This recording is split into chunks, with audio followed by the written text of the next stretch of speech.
Hello everyone! For today's video, tara magluto tayo ngayon ng biko. Ayan guys, meron ako ditong coconut cream at samahan ko na rin doon ng sugar at konting asin. Ayan, pakuluan lang muna natin to hanggang matunaw yung sugar niya. At ayan guys, pagka ganyan na, ilalagay na natin yung ating sinaing na malagkit.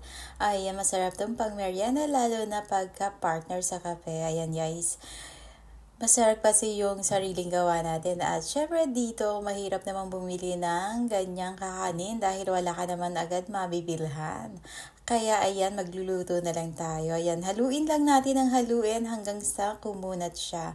At pagka medyo dry na siya, yung makunat na talaga, ayan, ready na yan. At lalagyan naman natin doon ng custard sa ibabaw. Ayan, meron ako dito fresh milk. Samahan ko na rin to ng 2 egg yolk at condensed milk. Samahan din natin to ng vanilla para mabango at malasa yung ating custard. Ayan, hindi natin kailangan itong lutuin kasi ilalagay pa natin to sa oven. Ayan, pagka ganyan na, ilagay natin to sa ibabaw, pinaka-toppings natin at i-oven lang natin mga 20 to 25 minutes, ready na to.